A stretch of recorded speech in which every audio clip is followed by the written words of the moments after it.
মৃত্যুর আগে এক মা তার ছোট মেয়েকে একটি ছবি দিয়ে বলেছে এই ছবিটা নিজের কাছে রাখবে, যদি কোনোদিন বিপদে পড়ে চেং গ্রুপের চেয়ারম্যান তোমার নানা, এই ছবিটা দেখালে তিনি তোমার খেয়াল রাখবে। মেয়েটি কথা মনে রেখেছিল। মায়ের মৃত্যুর পর মেয়েটি একা হয়ে যায়। শেষকৃত্যের দিন হঠাৎ মিডিয়ায় সে আলোচনায় আসে। ঘটনাস্থলে চেং গ্রুপের চেয়ারম্যানও উপস্থিত ছিলেন। মেয়েটি সাহস করে এগিয়ে গিয়ে তাকে ছবিটি দেখায়, কিন্তু চেয়ারম্যান মেয়েটিকে চিনতে পারেন না, কারণ তিনি কখনোই তার মেয়ের সন্তান আছে জানতেন না। ঠিক তখনই তার পালিত কন্যা এসে ছবিটি ছিঁড়ে ফেলে দেয়। চেয়ারম্যান বিষয়টি গুরুত্ব না দিয়ে মেয়েটিকে কিছু টাকা দিয়ে বিদায় করে দিতে বলে। পালিত কন্যা টাকা এনে মাটিতে ছড়িয়ে দেয়, কিন্তু মেয়েটি টাকার দিকে না গিয়ে ছিঁড়া ছবির টুকরাগুলো কুড়াতে থাকে। তার এই আচরণে চেয়ারম্যানের মন কেঁপে ওঠে। তিনি লক্ষ্য করেন মেয়েটির মুখ তার মেয়ের মতো দেখতে।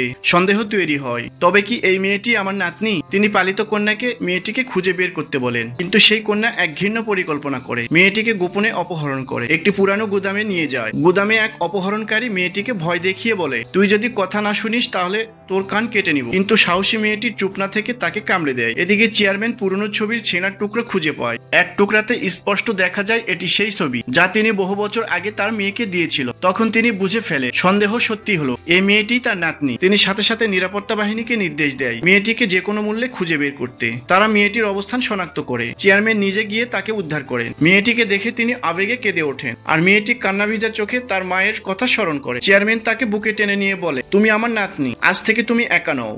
এখন আপনার মনে যদি দয়া হয় তবে চ্যানেলটি সাবস্ক্রাইব করুন।